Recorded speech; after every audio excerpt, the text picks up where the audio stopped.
Okay, great. Good to be back. Last lecture today. As I said, sit back and enjoy it. I've tried to reorganize a few ideas and bring in some new ideas in macroeconomics that are incredibly relevant today because of inflation. Inflation is a topic on everyone's mind. And I think we'll try to shed some light on the reasons inflation may be very persistent over time. It's not going to disappear.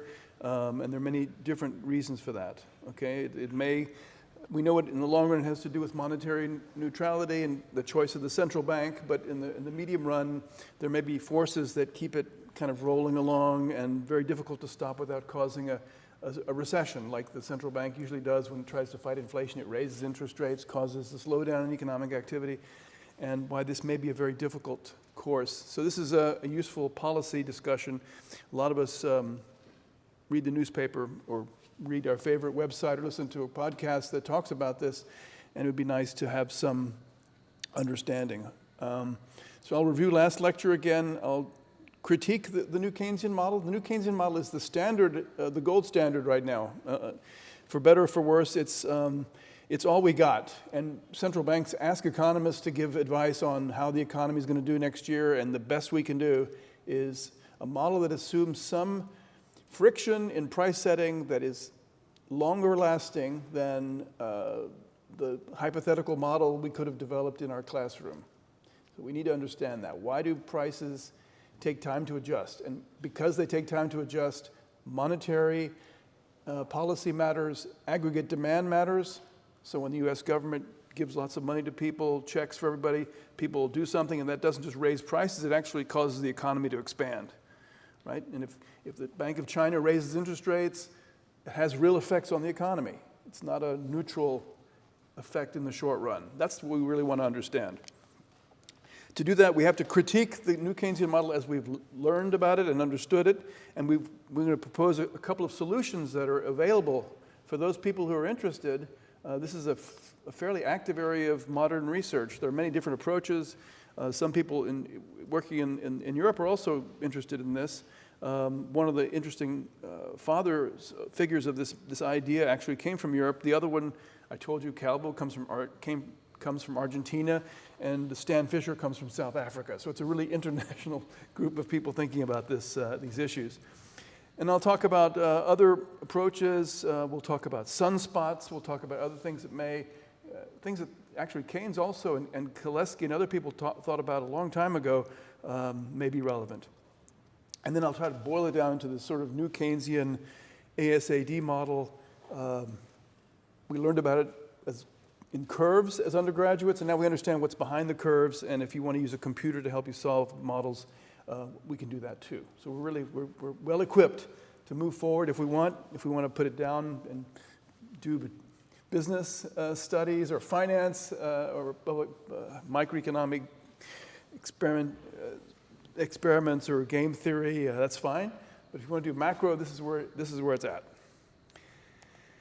And I'll give you a review of the course. So I'll try to entertain you for the last 5 minutes, as I always do. Okay? So there's going to be an exam. Obviously, it's 90 minutes. Very high correlation. Leopold and I have tried to make this very clear. So all the problem sets we have jointly designed over the years have this high correlation. So it's a good idea to have spent time on this before, and you know it's getting late now, but it's never too late to go back and look at those problem sets. The structure is clear. There'll be some multiple choice or true, false, uncertain. True, false, uncertain means you've given a statement. You have to say whether it's true or false or not so clear. And if it's true, you don't have to say anything. Just true is fine. And if it's false or uncertain, you have to write a couple of sentences, 2 sentences, saying why, in a very sort of concise way. That would be great. Okay, this is a way of testing your knowledge in a very efficient way, not writing big essays and this is a closed book exam, right? We can't dare ask you stuff that's too hard, but we're going to try to probe the limits of your mind and see what you remember and what you don't remember. Drawing a graph might be useful. Don't forget that. I mean, economists are good at that. That's part of our tool chest, not just using the computer, big data, writing MATLAB programs, which we're not doing anyway, but you could. In some courses you do. But you need to also have the intuition to write a graph. Remember supply and demand? It's micro. ASAD? It's macro. So you should be glad you came today for this last lecture. Okay? Some stuff will be easy. It'll get progressively more challenging, and eventually you'll see, hey, I didn't study enough, or maybe I should be doing something else. But this is the idea. We have to do this to create dispersion, otherwise everyone gets a 1. We don't do that. Okay? That's obvious. Why closed book? Well, who said that? This could be a bonus question on the exam, by the way. This is a great thing to say at a cocktail party. If you ever you're meeting somebody and say, Lee, I do economics. Did you know who said this? Who? Yeah. Great. There he is. Not my favorite guy in history, but he kind of knew his stuff, and he was interested in controlling everybody, right? Very good. He apparently said this when he was in Germany. Before the Germans shipped him off to, thank you, Germany. Sent him to Moscow. Okay, so closed notebook, no electronic devices, no chat GTP 3.0 or whatever else you're thinking about using. This is a serious business, and we really don't want any electronic devices. You don't need them. If there's a characteristic root problem, it's an integer solution. I mean, it's something that any dummy could figure out, okay? So you get it. Okay, last time we talked about real and nominal interactions of rigidities, and I will spend a few seconds talking about that again, but I see there's a question. Yeah, regarding the exam, you said there's high correlation with the problem sets.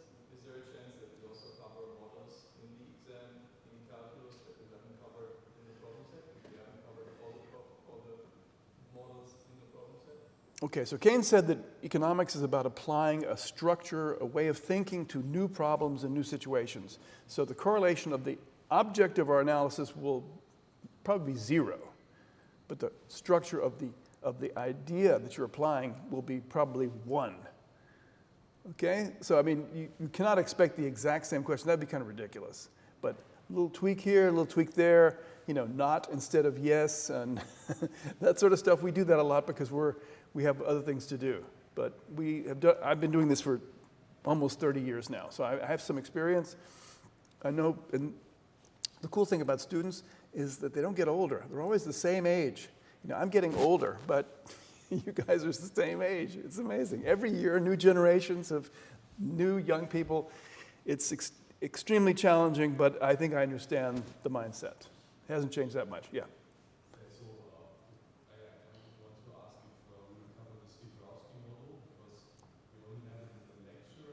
Yep.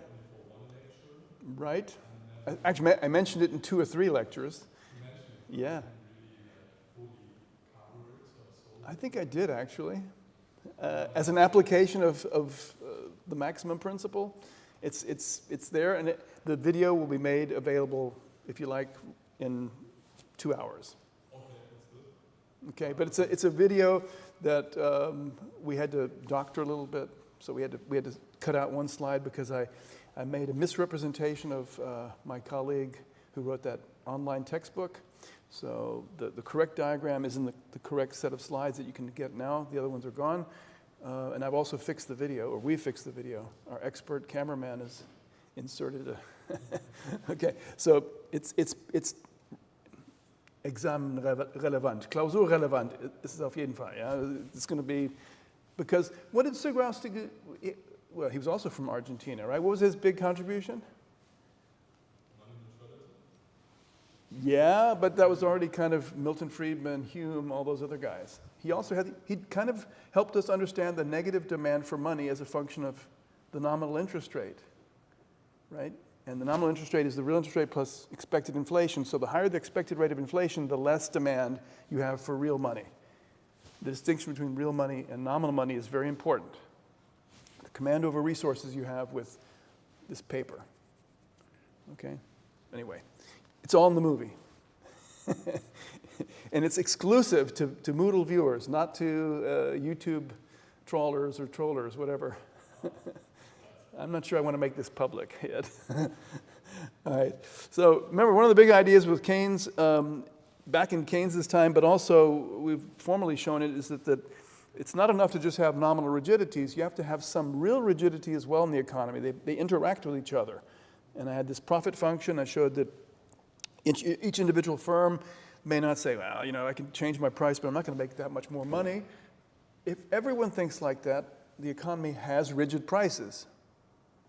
Right? So it's a complementarity of behavior, like you learn about in microeconomics. It's an extremely important idea that was pushed in the 1980s and 90s, and it's still with us today.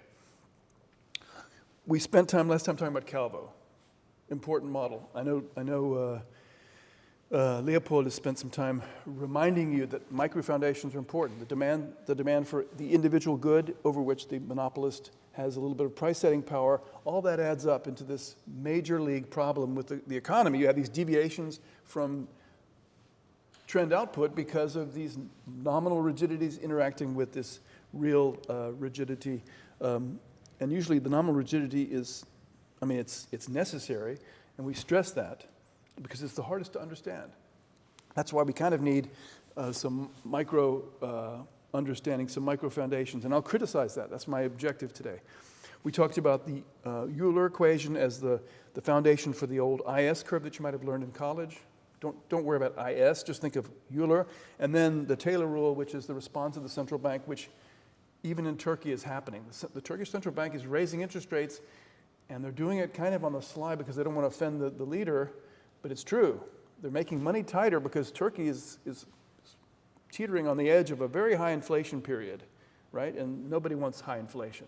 I think that's pretty clear. Okay, so let's criticize the Phillips curve as we learned it last week and the week before. There's the natural rate property. Remember, we kind of thought that, I'm not going to ask you to define it for me, you should learn it. We talked about the natural rate hypothesis. The idea is that in the long run, the economy should be neutral with respect to the inflation rate, at best. Some people think that inflation actually destroys societies and makes the economy less productive. But in anything, it's not going to be a positive relationship. So the higher the inflation you have over 10 years, it doesn't mean you're going to be wealthier. It doesn't mean you're going to have a tighter labor market. Even though we think the Phillips curve might be downward sloping or the supply curve is upward sloping in the short run, in the long run, there's no evidence for that. Okay, so a country can't buy itself wealth and prosperity by printing lots of money. It's just not going to happen. If anything, it's just going to be neutral, and that's the natural rate hypothesis. So the long run trade-off, the long run supply curve in your picture that you're going to maybe know how to draw is vertical. There's no association. High inflation, no inflation, in the long run it doesn't matter. But it's a long run proposition.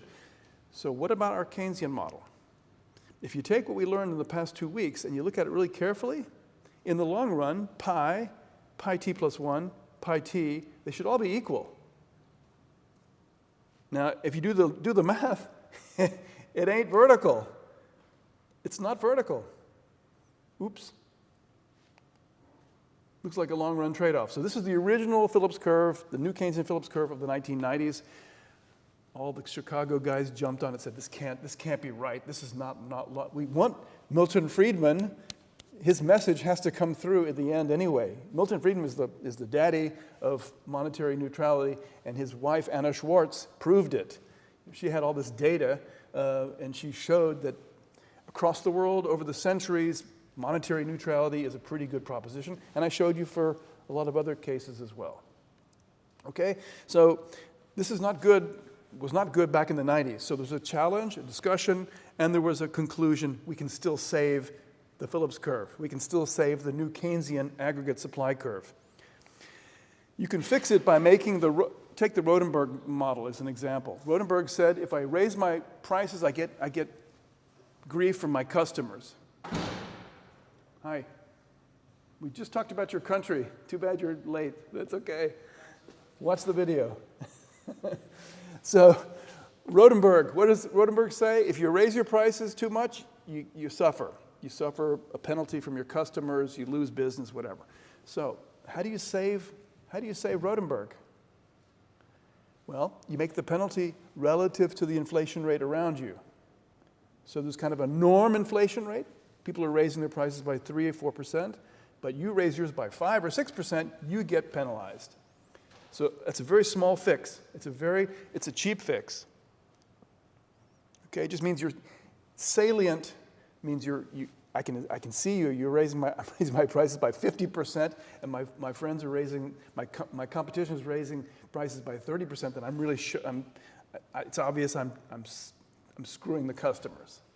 So Rodenberg, his model can be saved. If you put that little tweak in there, remember this is logs, P is the log of the price, and the inflation rate is the first difference of the log of the price, then it turns out to be enough. The inflation path is the deviation. The acceleration of inflation is a function of the deviation of the expectations from the current period output and the supply shock. So in other words, that thing has monetary neutrality. When pi equals pi t plus 1 expected, and the supply shock is 0, y hat is equal to 0. We're on the steady state path. Whew. So I didn't waste your time.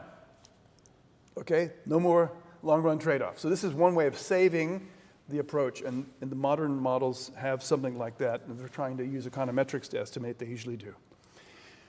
What else can you gripe about? What else is wrong with the New Keynesian approach like you learned it?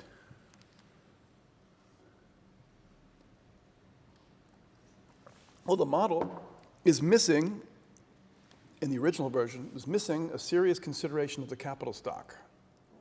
Okay, so remember, the capital stock is this building, streets outside, computers you use. And if monetary policy has an effect on that through a mistake, then you really have to pay attention to that. Maybe that has an important aspect. So there's no capital in this model as it was proposed before. And the famous papers by Jordi Galí, his book, they kind of push capital into the corner. You don't have to do that, but we know that capital is important. Also in the United States, Germany, China, a lot of the effects of monetary policy are basically people building lots of things with goods and services instead of consuming it. Okay? So think of all those apartments that were built in China during the last 20 years and some that were not built. That's an important source of economic dynamics. Investment. We already knew that from the RBC model. So you really want to combine the aspects of the RBC model with the New Keynesian model to get something that you can really put on the data. And we also know that capital is a constraint. So you can't produce much more than the economy was designed to produce. You can't just produce limitless amounts of extra output. Eventually, everyone starts to complain about capital constraints breaking down, besides the fact that you can't get workers, but also capital constraints. Okay? And of course, we know that the accelerator, we know that from a long time ago, the accelerator, the fact that the multiplier interacts with the accelerator to get really, really strong movements in the business cycle. It's not in there. So you need to sort of think about that. It's possible, but it's hard. And many of my colleagues have worked on this a long time. It's difficult to do it in a way that's credible. There's another critique, which is it should not be possible to fool the economy in a very persistent way. So it's stronger than monetary neutrality. It should not be possible for me to keep on accelerating the inflation rate and keep on fooling people into producing more and more. Because in that case, you'd be literally making people richer by just jacking up the rate of inflation. Okay, so that's called the McCallum critique. And it's a deeper critique than the monetary neutrality critique. Okay, because this is stronger. This makes it harder for us to do the job. So I'm just trying to make you aware that if you want to go out and understand what economists say, you need to understand these critiques. And these are good arguments you can bring if you don't follow this as a career. And then there's a famous Lucas critique. Who remembers what that is?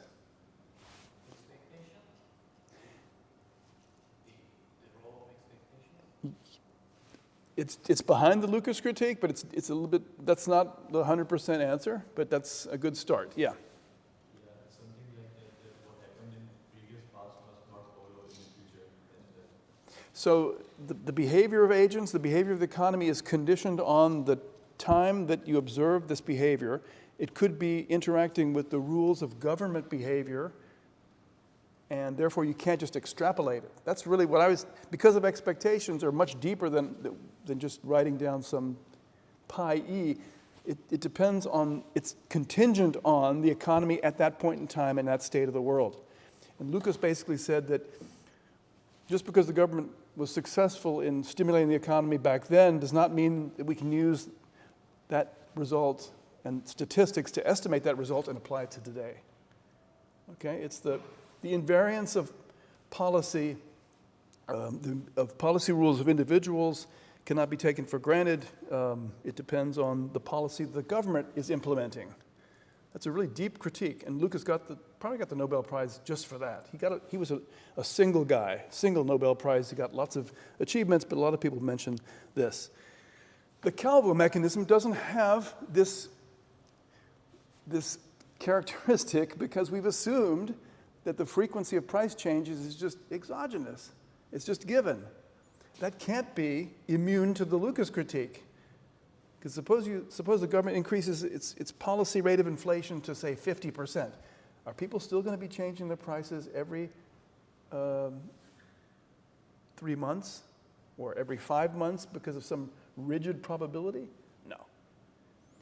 It's probably a good application of the Lucas critique to say that this cannot be true. It cannot be invariant to environments where the inflation rate is really high. The central bank may say, wow, I can stimulate the economy because people are changing their prices with a probability of 0.3 every quarter. No.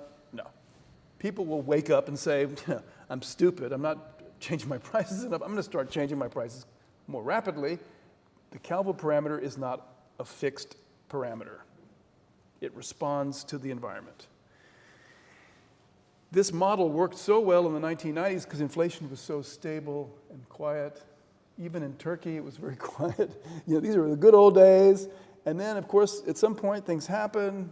Governments get tempted to stimulate. Maybe there's a big accident. There's an oil price increase, or we've got this gas issue. So people start changing their behavior. So this is a really good reason. Say, Calvo, it's great. It's tractable. It looks like a mess. I know you guys have suffered with it. I suffered with it. But it's not necessarily true under all weather conditions. Okay? That's a really important critique. And the Calvo Ferry, I say that ironically, but the way we teach undergraduates the Calvo Ferry, or graduate students, is you think about this Peter Pan comes by and hits you on the head with a magic wand, and then you can change your price. It's completely random, complete nonsense, but it worked pretty well as a model. Models don't have to be realistic. They just have to do the job.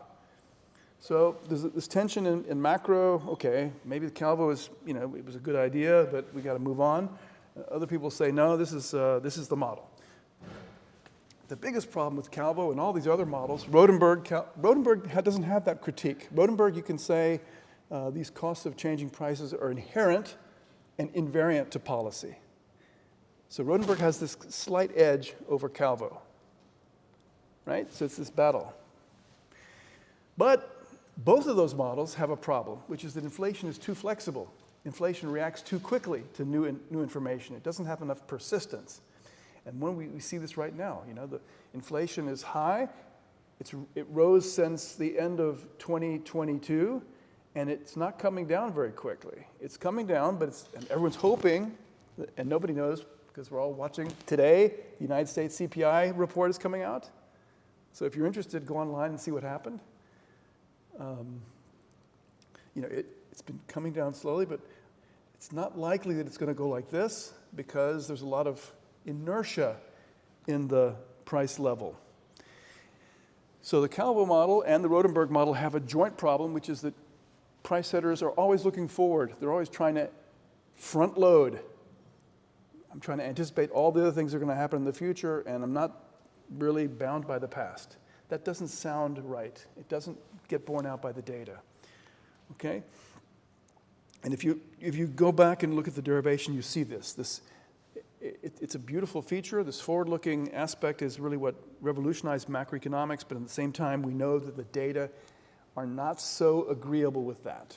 So there's some backward dependency and there's some forward dependency. So how do we solve this? How do we solve the inflation non-persistence problem? Inflation is, in data, persistent, and the model has not enough persistence. So we have to somehow think about a way of making the current price-setting behavior of firms depend not only on what they look to the future, but also what has happened in the past.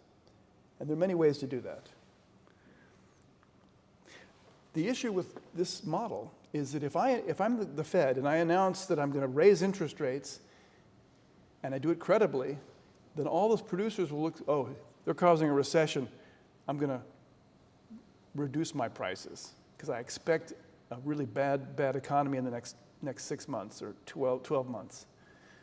So in other words, this you could actually, by announcing a credible contraction of the economy, you could actually cause firms to lower their prices and cause the economy to be stimulated. So it's a real contradiction. A disinflation could actually cause a boom, and we know that's not the case, right? If the Fed announces and executes an increase in interest rates, and they have been doing that, the economy slows down. It doesn't accelerate. Okay, so this is a really interesting critique. And of course, you can say, well, it depends on how much we believe the ECB or the Fed, but actually it also depends on the structure of the economy. This front loading has an unrealistic implication that we need to fix. So one fix to fix it is just to say that some people, if they're not looking forward and changing their price because they're allowed to, they just hike their price by the inflation rate. So it's called a rule of thumb. Rule of thumb. It's one idea, but it's also just an assumption. It doesn't sound like what we've been looking for, trying to figure out the microeconomics of this behavior. So indexation is one way of thinking about it. A lot of countries have that. Right? So I don't know if you've followed the Berlin discussion. A lot of apartment owners are charging their tenants more money now because inflation went up. Because if you look in the fine print of the contract, it says, we index the rent, so watch out. You may get a rent increase just because the inflation went up and you didn't read the contract. Okay, that's called indexation. So indexation is one way of making the model more past dependent as well as future dependent. But it's cheap. It's an assumption. Now, I observe it. We observe it in the data. And there was a time when Germany made this illegal. You could not index contracts.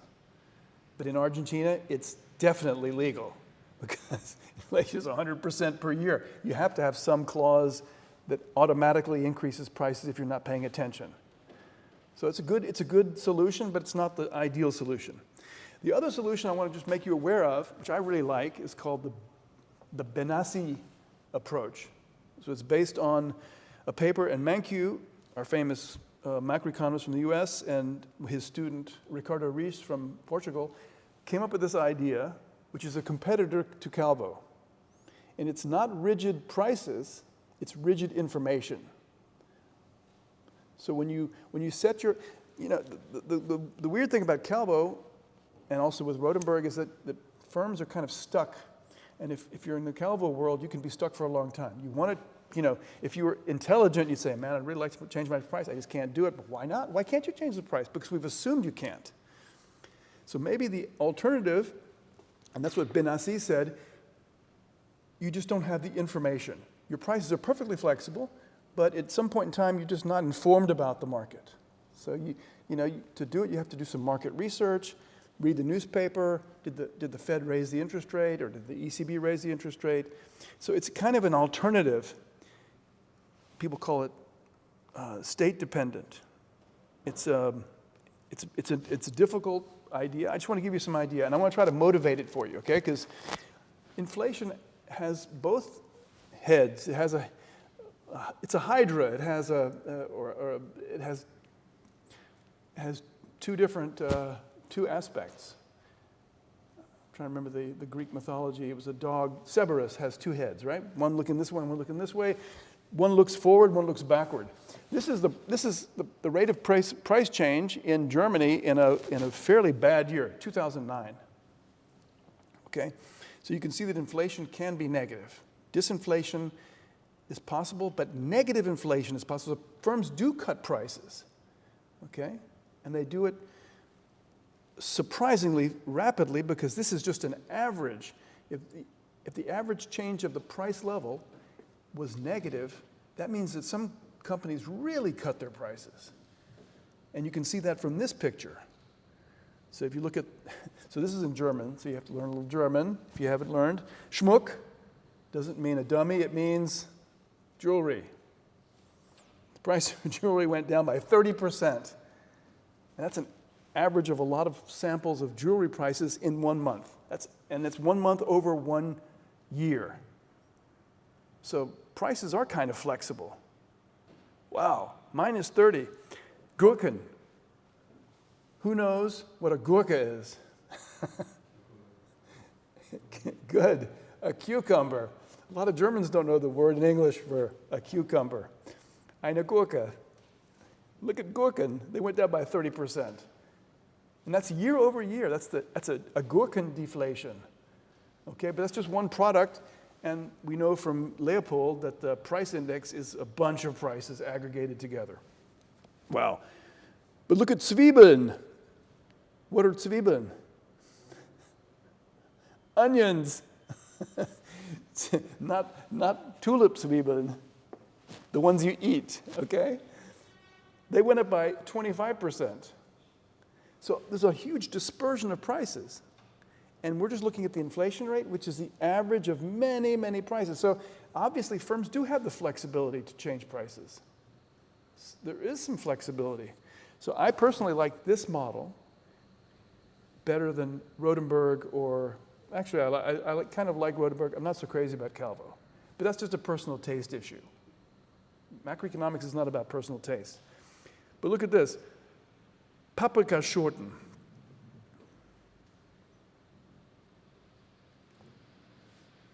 They're talking about the green ones, the Turkish green peppers. So there was something going on in the economy. There was something in agriculture that was still tightening, even though prices in general were falling. The price of pay TV fell by 10%. The price of lemons, Zitronen, and digital camcorders. Who has a digital camcorder? I mean, come on. So they're just trying to get rid of them because no one buys them anymore. So all these individual things are happening, right? And you're going to say, oh, you just picked a year where that works? No. I could pick last year and see it. There's a huge dispersion. Even when prices are rising, some prices are being cut. But inflation is about the average, right? So that's really important to understand why the new Keynesian approach, good, but we got to figure out why the prices are sticky. Are they sticky because the prices are sticky by assumption, or is it because the information that is being used to justify the price increase or decrease is sticky? Okay, so check that out. I'm not going to describe it in detail, but you can see that in 2018, it was a somewhat, it was also kind of 2% inflation. It was not very, the inflation was not coming yet, but you had huge increases, Zwiebeln und Knoblauch. What's Knoblauch? Very important part of my diet. Good. So you're learning your German. This is excellent. Kinderbücher. Okay? So if you have kids, damn, they got expensive. 36% in 1 year. That's pretty steep. That's Bertelsmann, the big monopolist. Okay? Flights were getting cheaper. Apples dropped by 20% on a year-to-year basis. On a year-to-year basis. So there's no seasonality here. We're comparing comparable months. 20% drop in Apple. Wow, isn't that interesting? Okay, now I'm going to try to explain what's going on right now. This is a wonderful picture. Lots of color, catches your eye. It's got the rainbow in there and everything. Unfortunately, it's also in German. It's got the breakdown of prices by category. This is the categorization of the prices that go into the CPI that you use to compute inflation. What do you see in there? What's the big one? Wohnen, what's that? Housing, residents, okay? Including those who own their own place, but mostly people pay rent. but it's not just rent. What is Verkehr? No jokes. What is Verkehr? Transportation, all types, taxi, S-Bahn, U-Bahn, moped. What about Freizeit, Unterhaltung, Kultur? That's really important in Germany. It's very important in Berlin, the clubs. Nahrungsmittel und alcoholfreie Getränke. So keep the alcohol separate. For those people who are abstinent, fine. 10%. Those numbers are the fraction of influence these sub-price indices have on the general price. So you can see that if rents go up by a little bit, that makes a big difference in the inflation rate. When housing goes up, it's the same in the United States. They just changed the weighting in the United States because it's so important. And house prices are rising like crazy in the United States, but in Germany as well. Now, why am I telling you all this? Where's energy? Where's energy? The Germans out there, where is it? Alcohol. No, not supposed to drink that kind of alcohol. Yes? Very small fractions under other wares and services. No, that's a good guess, but it's not. It's wrong. I'm trying to make a different point, but you're on the right track. It's nowhere, but that's because it's everywhere. This is the basket weight in the CPI, but all those goods are produced with energy. So behind those prices are energy prices, including Wohnen. Okay, so again, this is a price index. People go around just collecting numbers. Behind those prices are energy prices. So when energy prices rise, that affects everything. So think about that. Okay?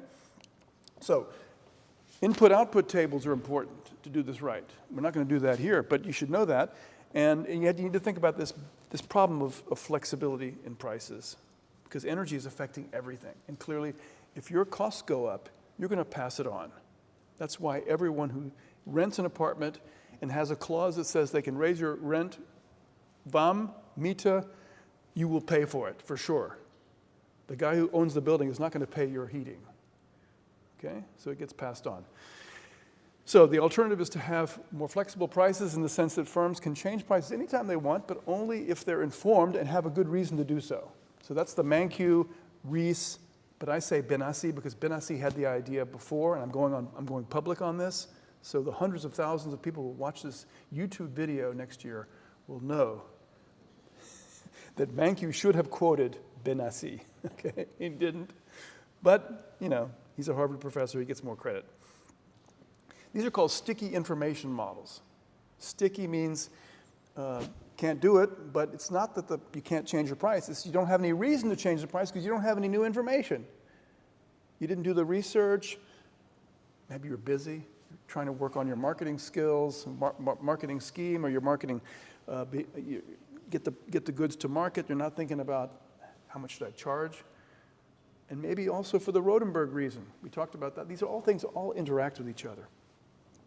So Benassi, this French guy, whom I really admire, did this in several contexts, and there's a slight difference between what Mankiw and Ries do. They have the same price over the entire period till they get their new information, but Benassi says, why? Why not just have a price policy? Every price that I plan to set is based on the information I have today, so I could actually plan a price of rising prices when the apples are short, and then when they rise, when the apples become abundant, the price goes down. So you can have a price plan. It's just an extension. Mankiw Ries have a constant price over the entire period. In a sense, it's similar to the Lucas model. So Lucas had this idea of people being on different islands, and they have to buy goods from lots of different islands, and they have to set their price without all the information, and then they go off and start looking for the goods.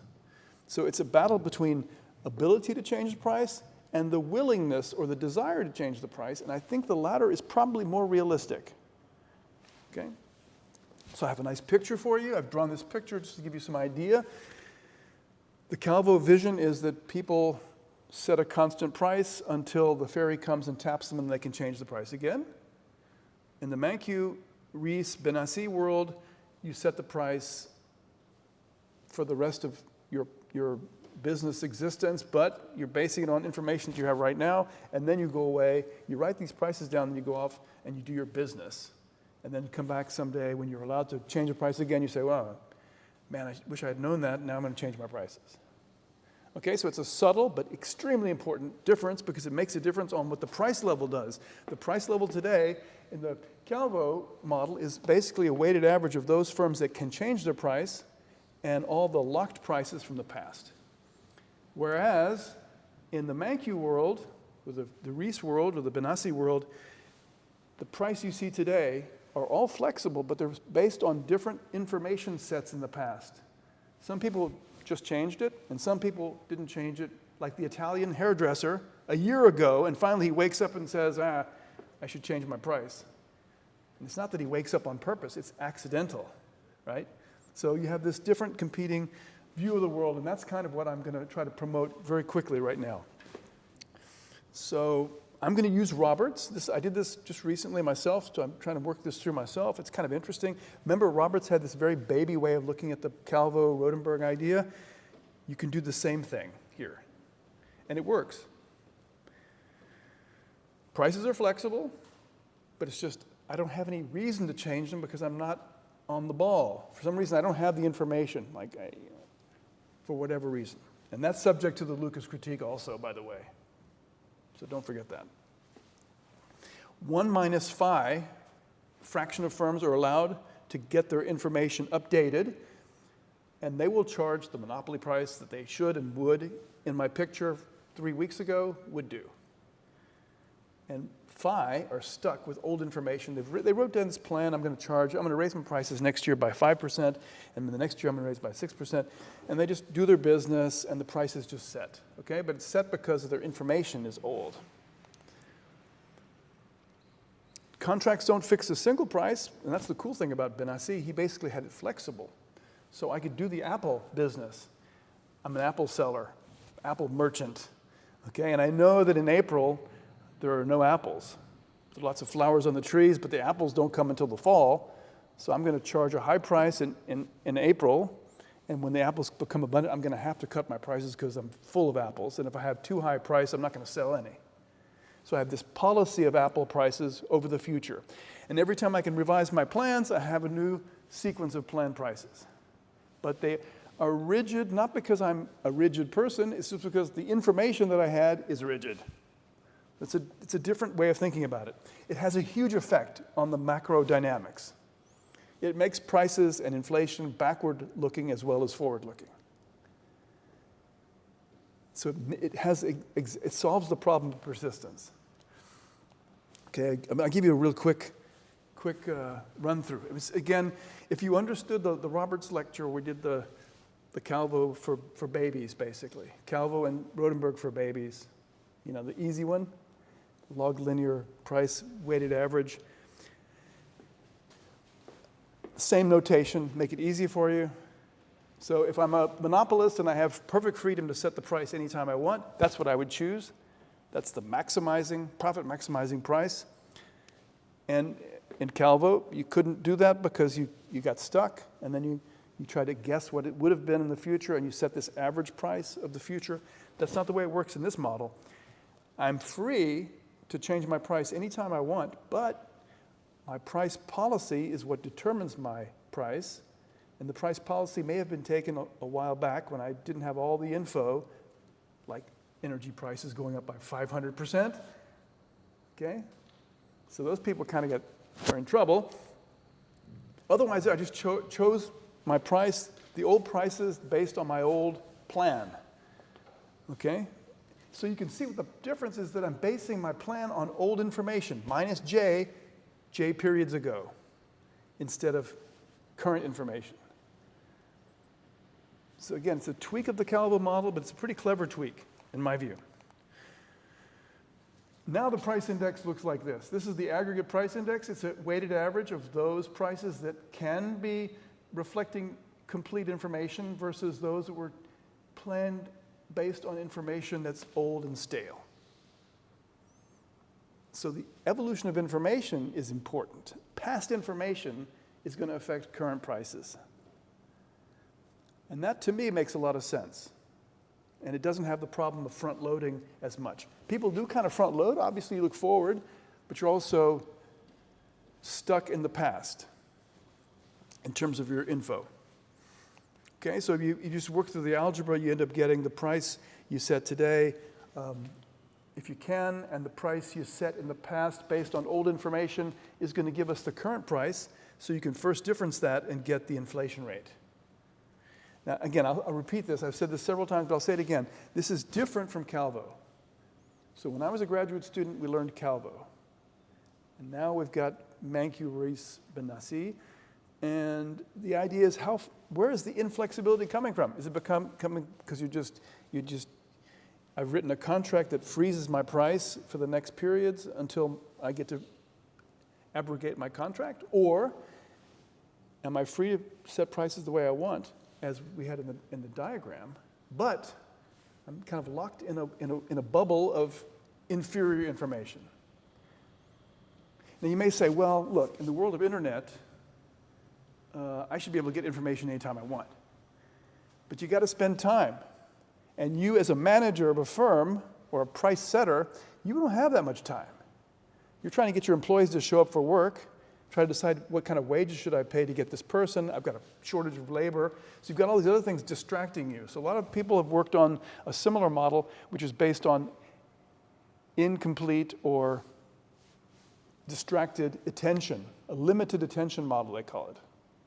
Okay, so that's another serious micro-founded, but it's very hard. I would never dream of teaching that. I don't think I could teach it. It involves information theory, difficult, but it's an interesting avenue of research.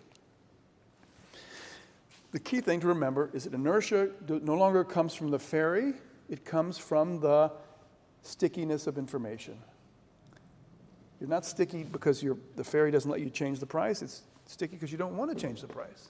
So to me, it's a bit of an improvement on what we think businesses do, and you get the persistence, I'll show you in a second, in inflation. Yes? Could we model the same idea from Calvo, like with the stickiness of information, we think of prices carrying the information? Because then we basically have the information within the prices. Isn't that just basically what Benassi did? Yeah, that's right. So Calvo's different because you set the same price, right? And you also, you certainly base it on that information, but the price is what's stuck. The price doesn't adjust. So you might say, well, why didn't Calvo do it? You set a price policy based on that information, okay? That's the marriage of the two. That would be like a union of Calvo, a marriage of Calvo and Benassi, right? So ultimately, maybe that's where we want to go in the long run.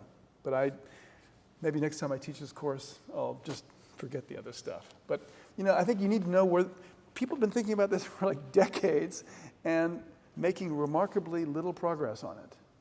So it's not because economists don't have enough to do. It's just because it's hard. It's a hard problem. And you want to have some optimizing behavior all the time in the background. So this inertia is, in my view, more realistic. But he's right in a sense.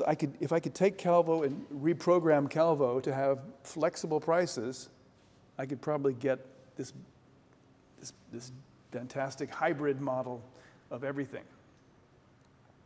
Okay, so what does Benassi imply for the inflation rate? So I'm not going to ask you to remember this, but you should remember the idea. You can derive the inflation rate.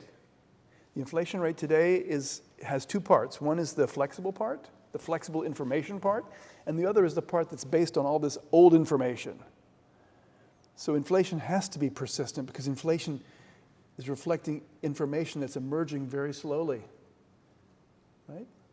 So that's the point. So you just manipulate this and you get this inflation rate that's based on the current. So that's today's flexible information guys, and this is the past sticky information guys. And you add those together, weight them by the fraction of people who are allowed to do this, 1 minus phi, and you've got the inflation rate.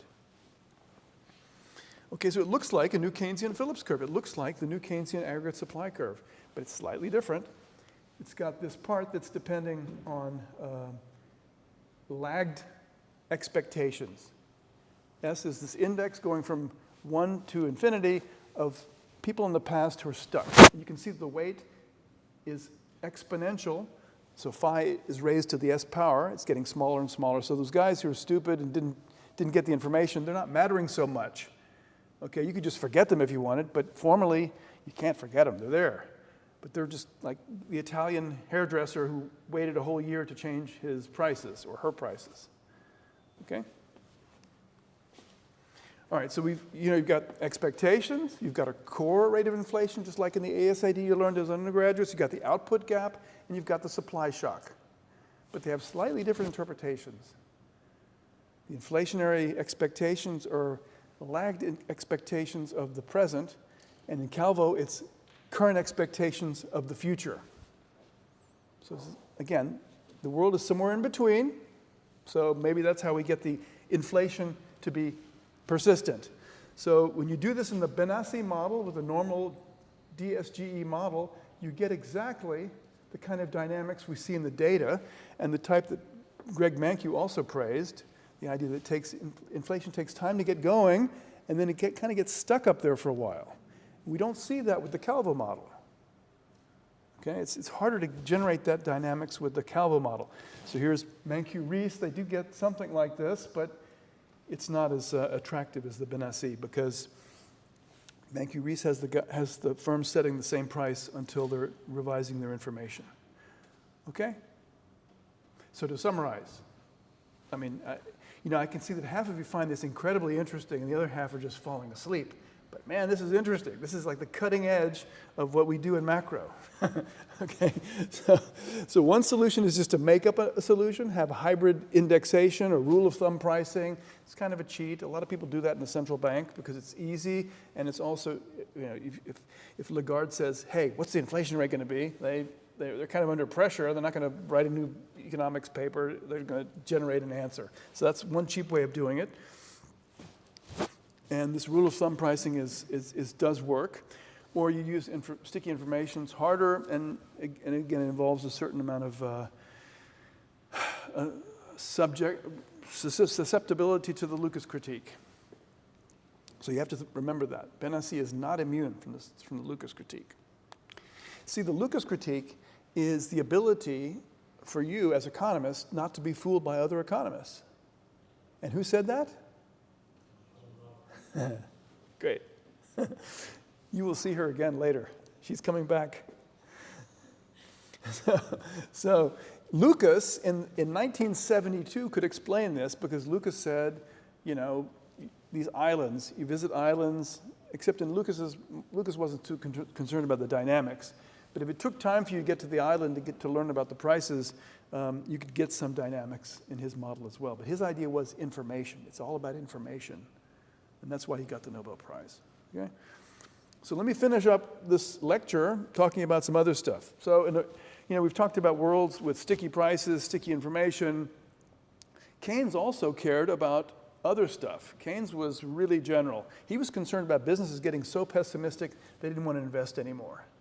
So think about Italy. No one's from Italy here, right? Is anybody? Many of you have probably lived there, visited. Italy is a beautiful country, but if you're an economist, you look immediately at the capital stock.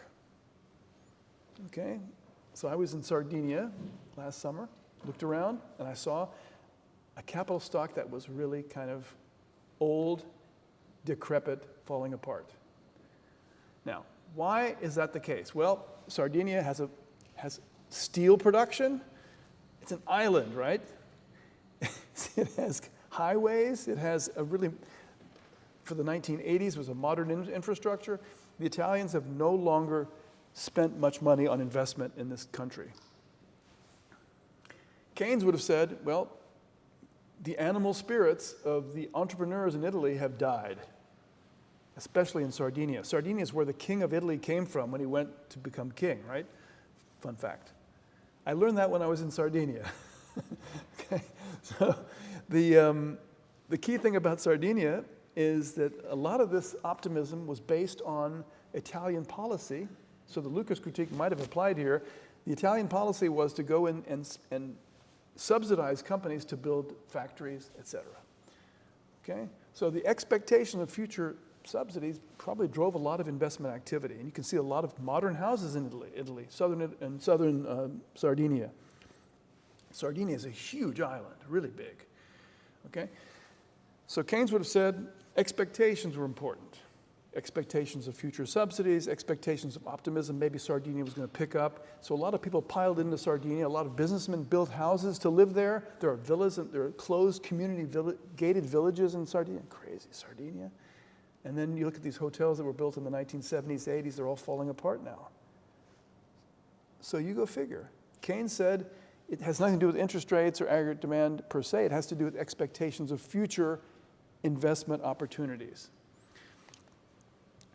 He was concerned that under those conditions, you can cut interest rates all day, you're not going to stimulate that kind of investment. Okay? So it's an interesting, this is a part of Keynes that no one talks about very much these days, but it was called the animal spirit, right? Animal spirits. Unternehmergeist. Okay? So he thought there might be a limit to the amount of interest rate cuts a central bank could do and still not stimulate investment and still not get the economy going again. So he called this the animal spirits problem. You can also think of it as a liquidity trap. You can't reduce interest rates below zero in nominal terms. Well, it turns out a lot of people have worked on that. A lot of people have thought about models where expectations can actually propel the economy in a different place, so you have the possibility of multiple equilibria. If we're all optimistic about Berlin, we all invest in Berlin, Berlin becomes a boom town, and it stays a boom town. It's not just a short-term boom, it's actually reversed. It's not reversed, because if it was just a boom, it would be reversed by a recession, like we saw in the United States with the financial crisis, okay? Or in China now. There's a lot of building going on in China. I can't think of this being as a sustainable process. It's going to have to go down, and you're going to have to reach some normal level of investment. So Keynes said, well, maybe this is self-propelling, and maybe it's self-perpetuating. Maybe it's a long-term thing. If we all get optimistic, we can make Berlin something different, and it will stay something different. It's a different view of the world. It kind of violates all sorts of things we think about. We thought about the trend rate of output. This is like saying the trend rate of output is endogenous. So this is kind of like, whoa, this is weird stuff, right? And I could just tell a story here and say, hey, Berlin is going to be the best city in the world. Get in there now. And you all go off and tell your friends, and we have this huge sort of groundswell of optimism. And unlike all the models we've dealt with, it's not just a temporary phenomenon. Actually, it stays that way. You need to fix the model to do that. You need to put some features in there that are not standard. Increasing returns to scale. Leopold and I have tried to indoctrinate you to think about constant returns to scale, right? Given technology, double the factors, you double the output. Well, this is saying if I double the capital, double the labor, I get more than double output. So the scale itself is like technological progress or technological. So do you want to go there? Well, Keynes tried to go there, and other people have believed in this. And if you believe that, then this concentration of expectations is already a fundamental factor. So if I can spread a good rumor about a city, I can cause this self-perpetuating, self-fulfilling prophecy. Okay, so that's what we call multiple equilibria. Sunspots could matter. Anything random could matter. If people focus on it, you learned about this in micro. I mean, it sounds absurd, but you talk to your friends and you can start a rumor about somebody, and the rumor turns out to be self-fulfilling. You know, boy, he's a depressed person. And you all tell all your friends, this person has really got real problems. And then that guy hears that, and of course he becomes depressed. So it's a self-fulfilling prophecy. This can happen in theory. We shouldn't ignore it. I'm kind of skeptical, but I've seen cases where it's like a snowflake. You start a snowflake, it starts on a little grain of dust, and you have a snowflake. Right? Why are cities in China distributed like they are? Some of it's history, and some of it's an accident. China has lots of cities. They have so many cities that are more than 10 million people. It's mind-boggling, right? It's a huge country. Who started that? Is it random? Is it a sunspot? Okay, there are models where you can do that in macro. These are models where the price level is completely flexible, but for some reason, we don't have enough information to pin down the equilibrium. So if we're all optimistic, we invest a lot, the economy is big, and if we're in Italy, we don't think the economy is going anywhere, we don't invest, the economy is small. There's no natural steady state, a single steady state. There's a multiple equilibria. So if you start believing that, you have lots of degrees of freedom to explain lots of stuff. So a lot of economists reject this out of hand, but these models could be Walrasian. You could have market clearing, everything's fine, but it depends on your expectations of what's going to happen, and maybe the expectations of other expectations. So Keynes also wrote about that. So if you want to be technical, this means that the Blanchard conditions are not fulfilled. It means you have too many stable roots. So I can hit this economy, and it's going to come back anyway. Or I can hit this economy, it's going to go somewhere else. So these are ways of violating the assumed saddle stability of the model. I'm not going to show you this, but if you're interested in macro, this is kind of where a lot of people are going. So it has to do with those eigenvalues. Here you have too many stable eigenvalues. So you need something that will put the economy on a path, and that is what we would call a sunspot, some randomness that puts the economy somewhere. So a lot of people have taken this very seriously, that a sunspot could be an additional determinant focusing our attention on an equilibrium. Okay, so I'm just going to, multiple equilibria with or without money, it's a whole Pandora's box of possibilities. So don't get nervous about this. It's not going to be on the exam. But you need some arbitrary information to select the equilibrium. And I say sunspots because that's the most random thing I can think of. It's also completely exogenous. Nothing you can do can affect those sunspots. Everybody know what a sunspot is? If you look at the sun, don't look at the sun, but if you did look at the sun, there are dark spots, and it has to do with just the way the fusion is occurring, probably, I guess, and it has to do with the emission of radiation that reaches the Earth. It determines that. In those kind of models, the government has a role. The government could steer us to a better equilibrium. Don't believe that sunspot. Go over here. Do this. And maybe they can give some cheap talk, like in Italy. Maybe that can change things. And it's also really tricky. These models look a lot like the RBC model. So the huge, interesting idea, which is that maybe we can't distinguish between the RBC model and a model with observationally equivalent sunspot shocks. So the model would have this feature. You'd have increasing returns to scale. If you put that in a model, an RBC model, you get that outcome. So it's very dangerous. It's like a weapon of mass destruction. You start playing with these kind of models, you can't stop. So don't touch. These are sunspots. This is from an Australian website, very old, but just kind of shows that these sunspots are kind of correlated with business activity. So I'm not going to say anything, but you go figure. Causality is very complicated economics, that's why we do it. Just keep it in mind. So we talk about sunspot models as an alternative to the monetary New-Keynesian model that we've had. Okay, so let's finish up. Let's talk about, many of you probably think this is just I knew this when I was an undergraduate. Have I been wasting my time? I've worked very hard to convince you that the toy model can be sort of a justification for studying this stuff. And this gives us a justification of the toy model. I'd just like to run this logic through you again. We criticized the toy model because it had inexplicable expectations. It also ignored the intertemporal budget constraint or the resource constraint. It had no micro foundations, none at all. Okay? So therefore, it was not a waste of time, in my view. That's what I'm paid to say. I am paid to tell you that. Okay, and the AACD is a useful rule of thumb, and some sort of rigidity will help put us on our path.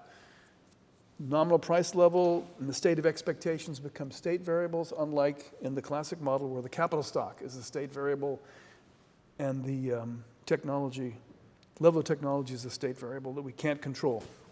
So we have an IS equation that you might have learned. We call that the Euler equation, the Phillips curve we talked about. But before we get there, we had the monetary policy as a Taylor rule. So you understand how the ECB works, how the Bank of China works. And you put those together and you have the AD curve. And the AS curve is simply the supply curve that we spent 3 lectures thinking about. Okay? So I'm going to show you how you can do this. You won't do this for me, but just to demonstrate how you can do this formally. Okay, so this is the 3-equation New-Keynesian model. The first one is the Euler or the Euler equation. In logs, this is the rate of change of output, and this is the interest rate, nominal, and this is the expected rate of inflation. And then you've got a demand shock. You've got a Taylor rule. Taylor rule has the central bank of the Czech Republic.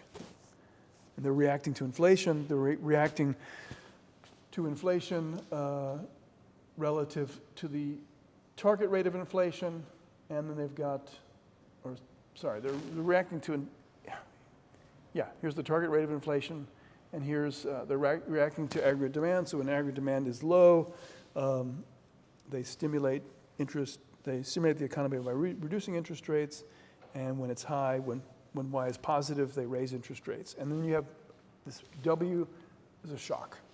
So we're allowing for lots of shocks.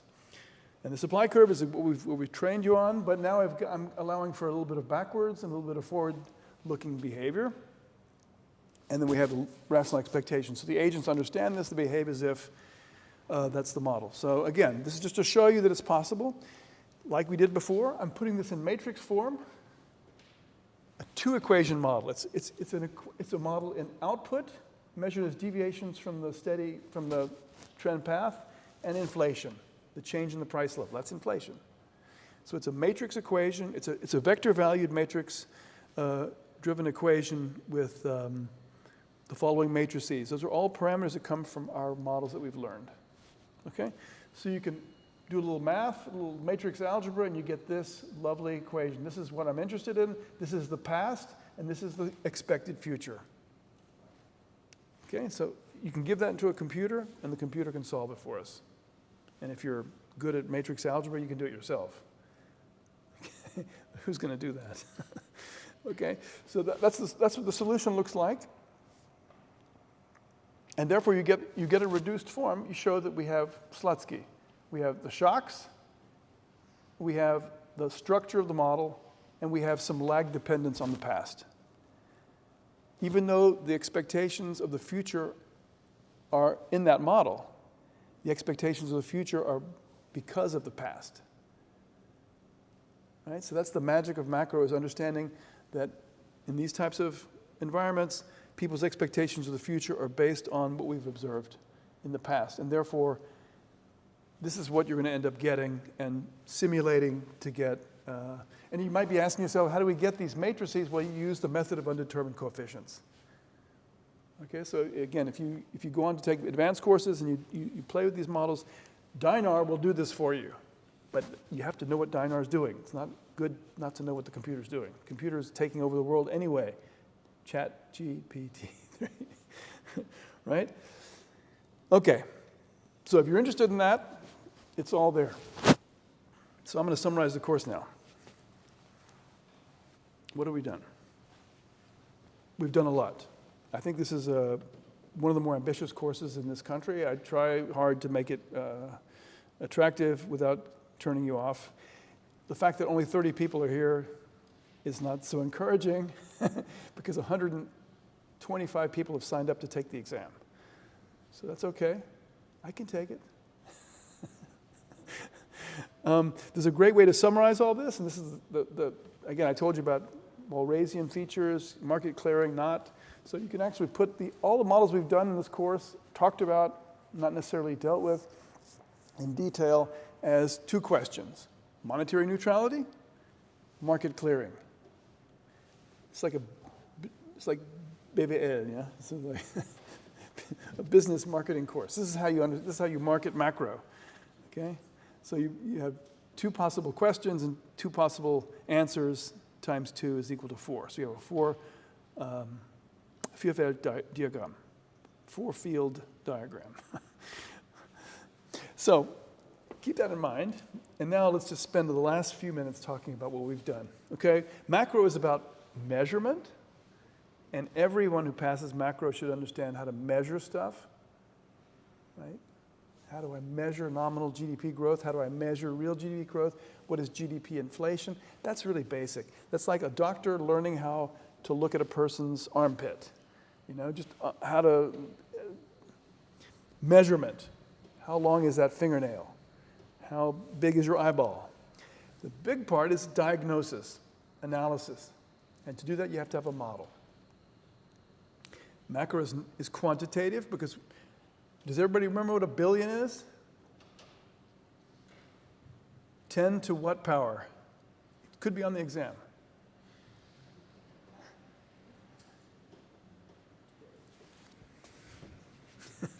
Where's my pen?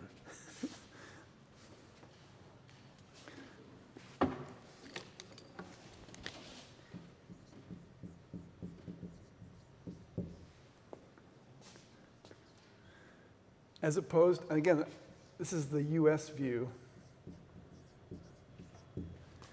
A lot of politicians don't know the answer to this question.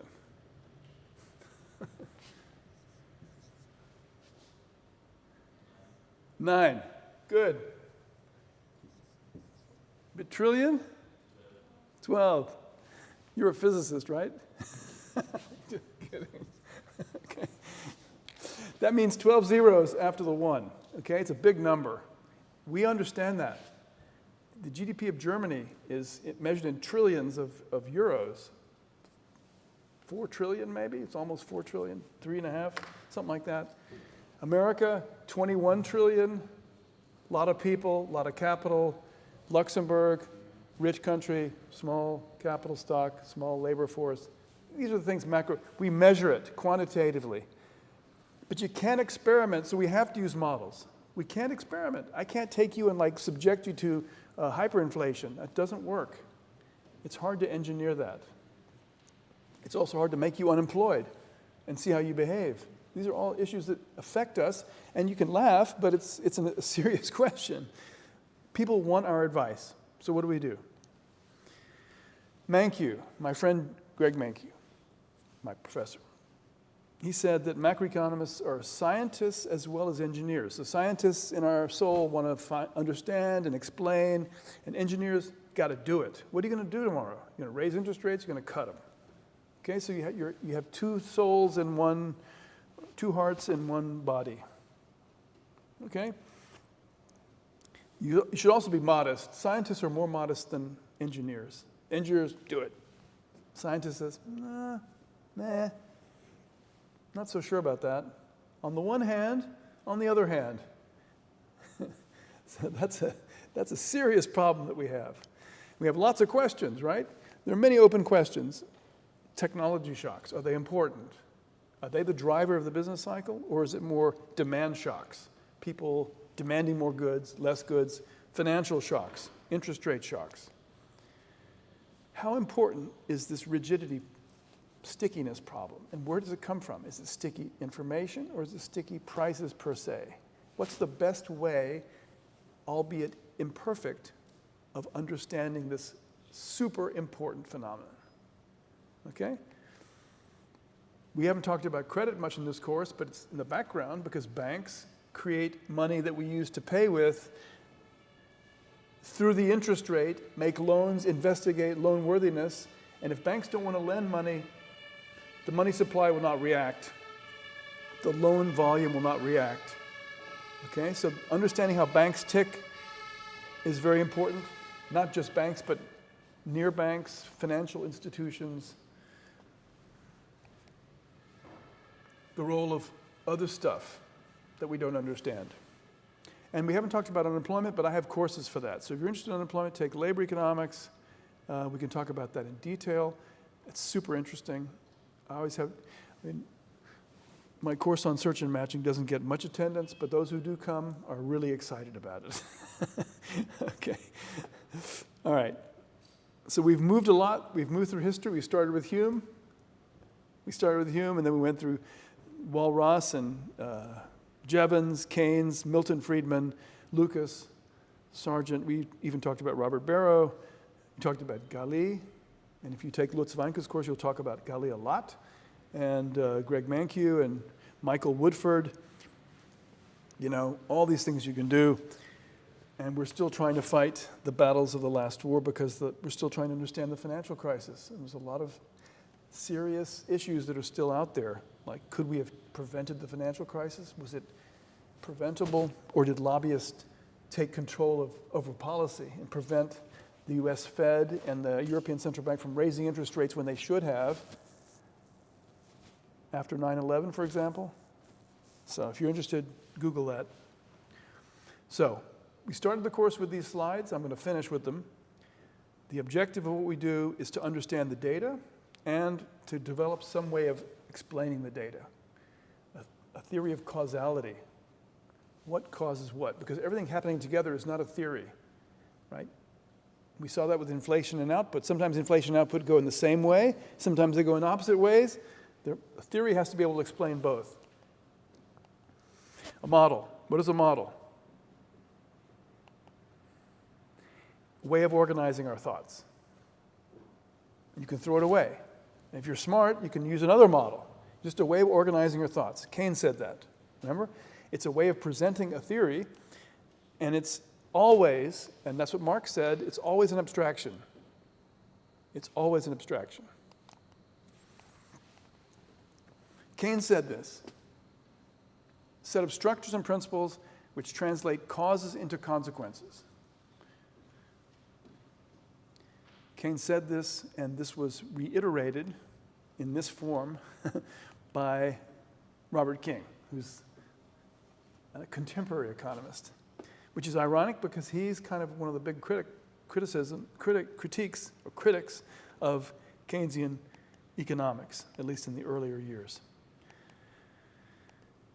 This is what Keynes said, and you should remember that.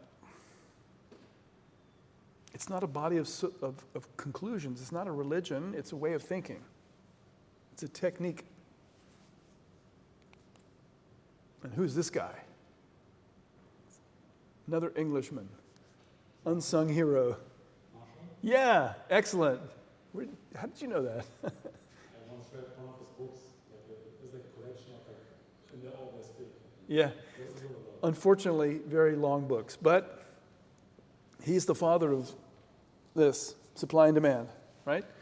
So Marshall had this student, Pigou, who was a very famous, the Pigou tax externalities, subsidize positive externalities, tax negative externalities.